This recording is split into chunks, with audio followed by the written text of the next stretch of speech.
down to my face, shall we, so I can speak to these beautiful people. I'm assuming you're all beautiful. You're beautiful in my eyes. Might not mean much because I'm visually impaired. Why am I doing this accent? I don't know.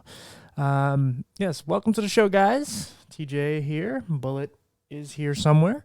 And we're just going to get right into this great guest that I hunted down and forced him to do the show. So here we go.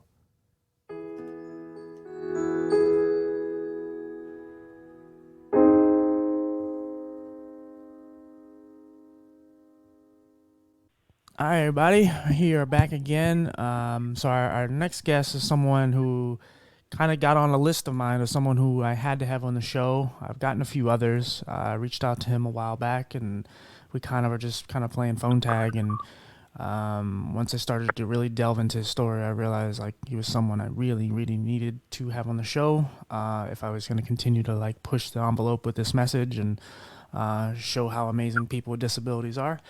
So yeah, you want to introduce yourself, buddy, and tell us a little about yourself? Yeah, sure. Hey, TJ. Great to be on your show, and I appreciate you asking me to join the group. My name's Michael Kutcher, and I started out my journey many years ago, and I actually, when I was about 30 years old, decided I had a pivotal point in my life where I decided that, I've been living with cerebral palsy for a number of years. And since, I was 30, and I just finally decided that now was the time to kind of, really, I would say maybe come out with my disability and really kind of share it with people, and then share it with audiences and just discuss my disability in the open. Sure. Well, I mean, I guess we have to kind of state it because it's not something I wanted to focus on too much because it's your story, but your twin brother is Ashton Kutcher. And your story kind of was floating around. People kind of knew of you because of him, and you're twin brothers, right? Yeah. And you're right, TJ. What occurred is, I have a very mild form of cerebral palsy. So, people don't really, look at me when I'm walking down the street and say, hey, this guy might have a disability. The only thing that it really affects is, my eyesight, my speech, my hearing. So it's really kind of hidden in a way. And I, back in the day, I really preferred it that way. Because I had all those same stigmas that a lot of people have, that, what were my friends going to think? What was my employer going to think? Those type of stereotypes of people with disabilities. And I own that I had those fears, so to speak. And then when my brother started kind of on his career, the media kind of dove into his private life and realized that, his brother had cerebral palsy. And then he talked about it in an interview once, and that kind of put me on the disability map, so to speak. Sure. Now, at that time, were you kind of annoyed by that, or were you proud of it? Or were you still in your headspace that you were still shameful of it? Yeah, I think, I was still in my headspace at that time. And I came to realize, though, as time went on, that, he actually did me a favor. I wouldn't say I was mad at him. There's some frustration because, I think we all want to be able to do things at our own pace and our own time, and being kind of forced into an uncomfortable situation is difficult. Right. But when I look back at it, man, he really helped me out. He really kind of gave me what I call really my purpose, and that's to help people, with understanding disability, be a disability advocate, and just kind of march down that path and start to be people's voice. Right. And that's why I'm really big on, like, I never denounce on how someone gets to where they get to. I mean, if it's a positive thing, because it's like, I never say, like, I'm not promoting, like, everyone should do a podcast because it works for everybody, or everyone should, whatever, be a celebrity. Everyone should do something like someone else. A lot of times people find it in their own little way. And again, like, I'm not a very religious person, but religion gets them through the day. So whatever helps you to get you to where you got to get to at the end of your journey, go for it. And you found your purpose through an unorthodox way, but it worked. So be it. Yeah, I mean, I guess, I always say that like doing things out of your comfort zone help you grow, Sure. right? And help you gain knowledge and wisdom and experience things that you were uncomfortable doing, maybe scared to do. And for me, it was just announcing that I had a disability first and foremost. Second of all, it was speaking in public. Um, wasn't much of a public speaker, and now I travel the nation talking to audiences from 50 people to 4,000 people, That's and awesome. speaking in public about my disability. So yeah, there's a lot to unpack there, and there's a lot of uncomfortable situations I've been thrown into. Mm-hmm. Uh, but like I said, I don't really get uncomfortable anymore. I take those head on because I know that when you experience those, there's something better on the other side, man. There's something better. Sure. Yeah. Yeah. When you get past all your hate and grieving and all the things that are just kind of in the way, you're able to kind of appreciate the little things in life and everything else. And you realize, like you were saying earlier, like you have a mild form of it. But to you, it Hmm. might have seemed like it was the worst version of it because you're in your own head. But when you see other people with cerebral palsy and how they're struggling, you have it easy. Not that you don't have it Yeah, hard, but you have it easier compared to them. yeah, no, I wouldn't call it like hate or anything. I would call it like fear, right? Like we all have these fears of the unknown and the fears of ooh, what are people going to think and how are people going to act and how are people going to treat me. Sure.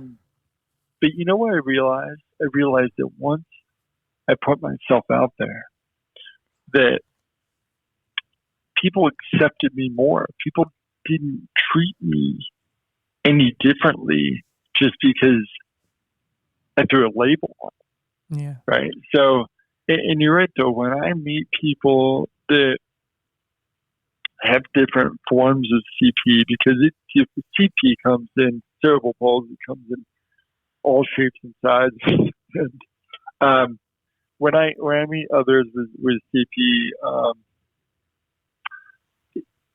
I I realize that you know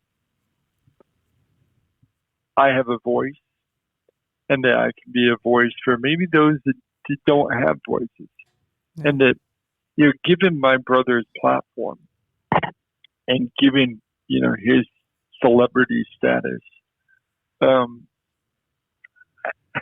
that must feel a sense of responsibility as well, right? Because with him rising to celebrity status, I kind of did too in a small way as Sure. his brother, Sure. right? Sure. And with that rise, I felt that sense of responsibility to not just sit on the sidelines, to actually do something in the world to make a difference. And there's lots of things we can do. Climate change, cancer. My brother works with sex trafficking foundations with his foundation. Um, I just I found my niche in the world of disabilities, and also, I mean, we can get to this later, but like the world of like organ donation, because like all of that's really touched my life, and I think that we're really drawn to those causes. We're drawn to those issues that really affect our lives. Yeah. And I'm willing to bet. that you've made your brother a better person because he is growing up in this celebrity world that no one can prepare you for, and he became extremely famous. He's even dating someone who's extremely famous, and I mean, he's dated many people extremely famous, um, but to see what you had to go through and realize like how precious life is. I mean, you're literally like kind of a part of him. You're twins, so to see what you went through and realize how tough life can get. Whereas in your case, or in his case, like things, I wouldn't say it was easy because I don't know all what he went through, but he has it easier in comparison to you. So I'm sure he has a more affinity and appreciation for life. Yeah, I'm pretty sure there was kind of that feeling there. I wouldn't say that he has things easier than me or better than me, because we all have things, TJ. Sure. Like we all have issues. Um, I might have like a limited mobility in some of my muscle strength, but he's got other things he might be dealing with that I don't know about, that no one knows about. Yeah. Right, and that's kind of why I've always, to be honest with you, I've always disliked, if I could say, the word disability. Now I'll tell you why, TJ. Give me two words. I just gave you one, but give me another word that starts with the prefix dis. It starts with what? Sorry, I couldn't hear you. Dis. The prefix dis. I don't know. Like Disc with disembowel. disc. Oh, yeah, I got you. Okay, Dis. disc. I thought you were saying disc with like a Right. C. I got you. No. Yes, no, yeah. Usually disc isn't a great thing. Even like one of the things I've always compared to because I always talked about playing video games a lot, and when I was a kid, and one of the things you would do is you would disarm an alarm, and it means it didn't work anymore. And There you go. when you say disable, you would disable the alarm, but you add a D to it, and now you're a person. It's like, Yes. oh, wow. Yes. And I mean, let's let's set the record straight. There's nothing. Yeah. So the prefix dis actually means negative. It's a negative connotation to it. And I'm sorry, but there's nothing negative about my ability or about your ability or my brother's ability. They're just different. Yeah. And when I talk about, yeah, I had my struggles and he, I'm sure, has his own struggles. And TJ, you have your own struggles. They're all different, right? I mean, they're all different struggles, and we all have different abilities. Um, for example, I, my brother's an actor. I probably couldn't get on stage and act, right? There's things that I can probably do that my brother can't do. So we just have different abilities, and that's why I coined the term diffability, DIFF ability, all one word, diffability, indicating we don't have disabilities. We all have disabilities because we're all different. And at the end of the day, as much as I love my brother, I don't want to be like my brother. I don't want to be the same person. I don't want to have the same abilities. Could you imagine if we all had the same abilities? Pretty boring world. It'd be a boring world and nothing would get done. I mean, and look at all the genius people in the world, right? Look at the Elon Musk of the world, the Stephen Hawkins of the world. They have different abilities than we do. Yeah. They use their brains different than we do. So I think it's about time that we as a society start looking at our negative abilities, our disabilities. We start looking at our different abilities and embracing those different abilities, accepting those different abilities, and I think once we're able to get to that type of society, I think we can probably make some progress. Well, and it's a way to kind of separate us and keep us all into like little bunches, little categories, because it's like when you say disabled, you're a disabled person, and I talk about this a lot with like our logo. Our logo is a guy in a wheelchair, but a majority of us are disabled Yeah, aren't in wheelchairs. You know, it's exactly. It's you stole the words out of my mouth. That's exactly what I say too. Like, I mean, first of all, like who who made this symbol?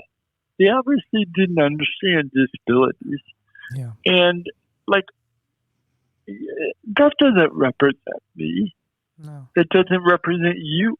I think So it's why just is the it? Oh, I think it's just the most visual form for people to understand what it means. Like when people tell me you don't look blind, which I'm not, I'm legally blind. I'm not, I'm visually impaired. That's why I say visually impaired, because people only hone on the last word. They hear blind and they don't hear legally. right, So right. I say visually impaired, not because I'm embarrassed by it, it's just because it's easier for people to kind of, devour and accept it. Well, think about this. Think about going to the restroom, right? Do you go to the guy that's in like a pantsuit, or do you go to the woman in a dress? Why does the woman have to wear a dress? yeah, I know. Yeah. Right? The woman could be wearing pants too. So it's I get it. It's symbolism.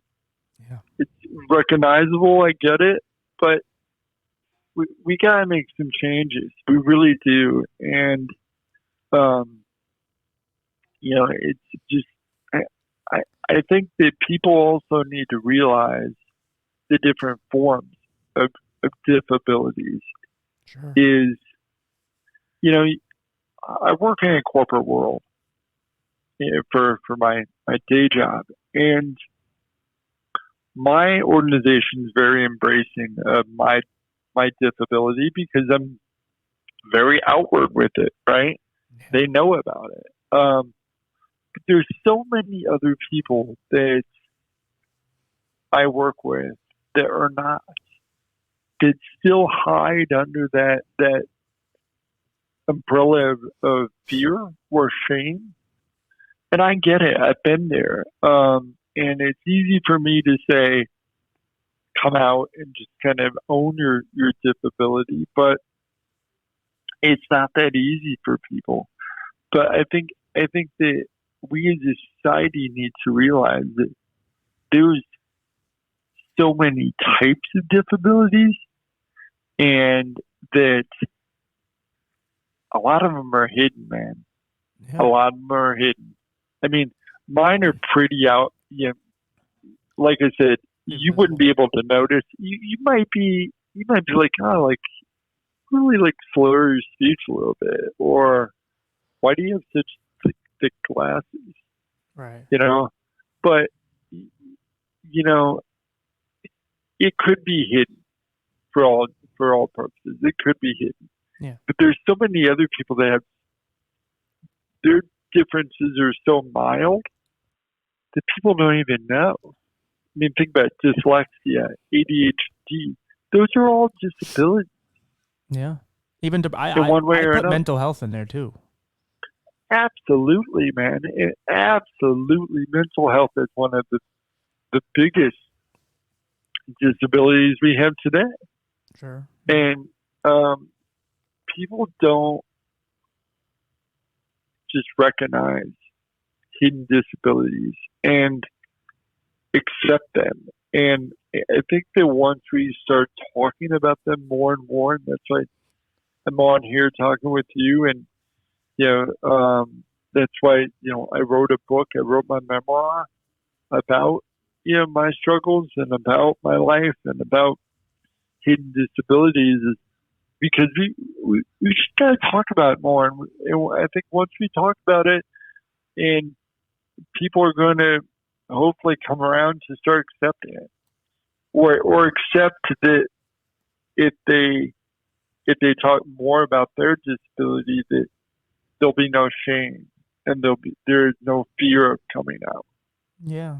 That's why like my big goal with this is trying to find, because I've said this many times, I could easily just talk about myself or talk about visual impairment or whatever, but I really like to kind of shed light on the entire disability community, because there's someone out there that may listen to this that is that has cerebral palsy, and they'll go, "Oh, I can relate to him because I went through that. Maybe not your whole story, but bits and pieces of it," and they don't feel alone.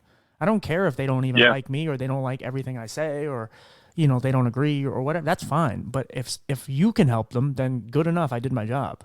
So it's just And that's what I say. I mean, I like I said, I've talked to 50 people. I've talked to 4,000 people, and in a room of 4,000 people, I know I'm not going to touch everyone.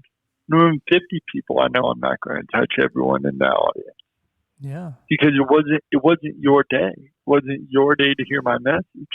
sure, But if there's one person in that audience that I can help, then that's my purpose. That's the meaning of why I tell my story, and that's the meaning of why I do what I do. absolutely. A question that I'm curious about because of being a twin. This isn't necessarily directed about who your brother is, but just as a twin, can he? Because a lot of times they say twins can feel when their brother's in distress and sometimes feel their pain. Can he? Has he been able to do that over the years? I think we both kind of have done that here and there. I wouldn't call it really moments of distress, like when if I broke my leg or something, but like I think that there is something there. There is a connection Mm-hmm. to where you'll have moments where you'll just be like, I don't know why I need to call my brother, Right. but I do. Sure. And you call him and you talk to him, and you realize like, okay, he's having a tough day, Yeah. you know, and he needs to talk, or you know, one reason or another. I think it just kind of pops into our heads, and I don't think that it like I don't get that feeling with my sister or with my parents, right? Yeah. It just kind of this little twitch thing in your head that's like, I need to call. Like a little spidey sense. Yeah, a little spidey sense. There you go. Yeah. Something. Yeah. I was wondering because Yeah, I've yeah. I've known a few twins and I just was wondering if that happens because you have gone through a lot of pain and things in your Mm-hmm. life. So I was wondering how much he could actually tell when you're going through it. Obviously, when you're a Yeah, kid, he was around a lot, but when he took off and started yeah, doing and other things. I think that's important too. I mean, when we were kids and growing up, we obviously were closer, um, and I think it was more prevalent. The spidey sense was probably more prevalent back then, but Yeah. it's still there. Um, and we don't see each other every day now, but we definitely are close and spend as much time as we can together. That's awesome. Can you like just? I mean, you kind of briefly talked about. Can you just kind of tell people like how much like what your condition does to you on a bit like how it affects you daily? Yeah, I mean, so the main things it affects are my eyesight, my hearing, um, my the mobility on my right side, my speech. So you know, going back here to what I was saying about having different abilities and hidden disabilities is uh, my struggles are more internal, right? You're not going to notice that I'm struggling, Yeah. but I do, Right. right? Right. Especially if I'm really tired, my speech really gets bad and gets slurred. When I'm having conversations with people and they say what, and they don't clearly understand me, I pick up on that. The biggest, I went to the biggest thing, but I'm about 80% deaf, 90% deaf in my left ear, um, and it's challenging. I don't wear hearing aids, and it's challenging. And my wife and I are always you know, playing the what game, and getting frustrated there. So it's, it's not outwardly challenging, um, but it's more of a mental game that I have to do. Sure. And it's acceptance. It really boils down to acceptance. And um, I I talked to someone a while ago, and they indicated, well, like, I can't walk very well, and I really want to play soccer, and I can't play soccer, and I just wish I could, Yeah. and I get that, but what are you going to do? Like, you don't have that ability. You just don't. Now you can try and try and try and build up your strength and build up your stride and really work towards it. And if you want to do that, I'm behind you 100%, and go and do that. Or you have the choice to say, I can't. I'm not that good at doing that. So I'm just going to set that to the side. Yeah. But let me find something else that I am good at, that I have a different ability to do, and let me focus on that, right? And let me be really good at that. So, I'm not saying give up on one, but I'm the type of individual that you gotta follow your strength. Yeah. No, for sure. I asked that because, kind of going to what you were saying earlier with how a lot of what you have is kind of invisible to the naked eye. And it's good to know, because we bump into people every day that are struggling and going through something. You don't know what they're going through. And to hear what you have to go through, obviously it helps people who are going through the same thing to understand, like, they're not alone, but also just to recognize, hey, like, there are people out here that are going through a lot of crap right now, and they just may not show you, because whether they're in their stages of shame and they don't want to show you because they're embarrassed by it, or it's just as not as obvious as some. And it's good to share it. I think I think that we need more empathy in the world. For sure, yeah. And I think that you're absolutely correct. There are so many people that are just struggling in their own way. Yeah. And we need, as a society, we need to recognize, right, and just be aware, like the sense of awareness that, this person's not using a gait walker, or not, in a wheelchair, but that doesn't mean that they don't have struggles, and they don't need your help. Like we said, mental illness is one of the biggest disabilities out there. Not everyone's going to show mental illness. Yeah, no, for sure. Yeah, you gotta. It's. I would say, as a person with a disability, like, the one thing that a lot of us have is empathy. Yeah. And in some of my worst days, where I'm like hating myself, I haven't had those in a long time. But when I'm really just in a bad place and I'm just tearing myself apart, I still have empathy for animals, or I still have empathy for people who are going through similar situations like me, because I don't want them to go through it. I never wish visual impairment on anybody, even if I don't like you. So right. That's just empathy, man. Well, I think someone asked me the other day on, I was doing like a question and answer thing on the Instagram the other day, and someone asked me, what's one of the greatest things that your mom did for you growing up with CP? And I think one of the best things that my parents, both of them, ever did was they treated me with equality with my siblings. Yeah. I was the same. Inside the house, like, it was like, don't tell me you can't do that. Sure.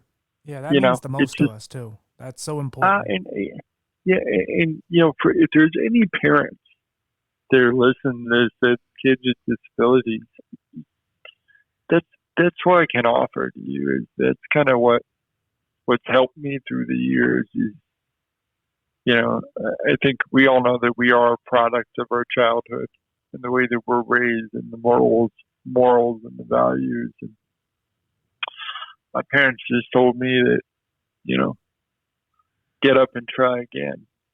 That you can do anything that your brother or your sister can do. You just gotta put your mind to it. Yeah. Yeah, It actually and probably almost makes it harder on the siblings who don't have disabilities because it's like, well, what's your excuse? Like he's doing it, you know. yeah, yeah, and there was times where I tried to throw a pity party, you know, Sure. and my family turned me around, and put me on track. But I chose to, and I choose. We all have choices in life. We all have the choice every single day. Um, from the moment we open our eyes, we have the choice whether we want to get out of bed or not. Yeah.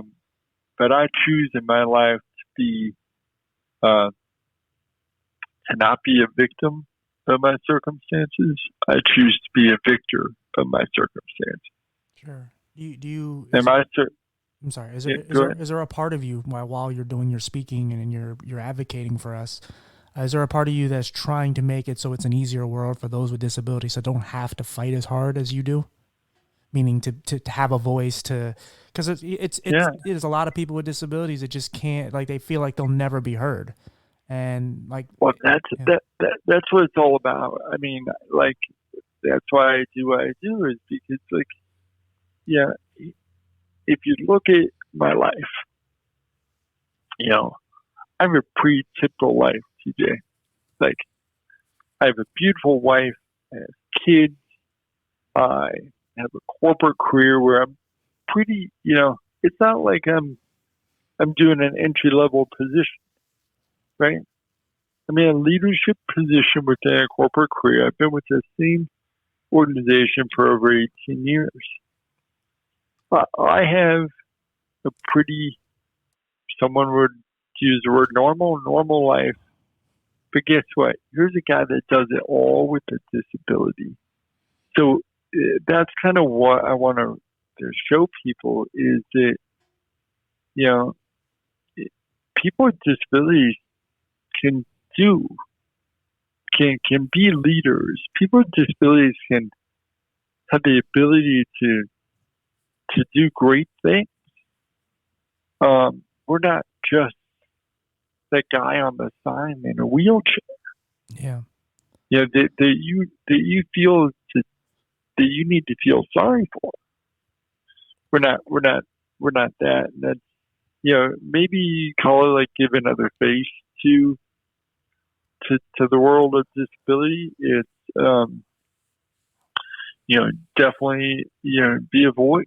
And like I said, if I can use my platform for whatever my platform may be, and you know I've been given, then I'll do it. yeah. Well, it helps too that you're coming on. You're basically introducing them to Michael, and then the Right. disability, and it's not in a way like you're hiding it. It's just get to know me, realize I have whatever an atypical life. My life is normal. I have a good, everything's going well in my life. It's just, oh, there's this thing I have. I have a disability, or oh, I Yeah. have a celebrity brother. Like these things are a part of your life. You're not ashamed of them. You're in a great No. headspace, but they're not. They don't define you. You're Michael at the end of the Right. day. Right. Yeah, I think you raised a good point. They don't define us. yeah. It's Our inability to do things, or our struggles to be able to achieve things, sure, don't define who we are. sure. What people need to start looking at are those our actual abilities to do things and what we can accomplish. Yeah. Well, I know we have to wrap up here soon because I know you're a busy person. Um, I did want to ask you because at the same kind of what we were just talking about, but the same token with the disability thing, I know you had shameful of that, but like when you were coming up and you were trying to like get your voice out there, was there ever a part of you that didn't really want to kind of give the backstory of your like your last name and who you're related to, just because you wanted to be your own individuality, like your own individual? Excuse me. Um, yes and no. I struggled as a twin when my brother you know, went off and started building his career. I really struggled with kind of finding my own identity. Mm-hmm. Um, but once I stepped into this arena, I don't shout from the mountaintops my last name by any means. Right. You It's shouldn't. not. It's an interesting part of my story, put it that way. Yeah. But it's not.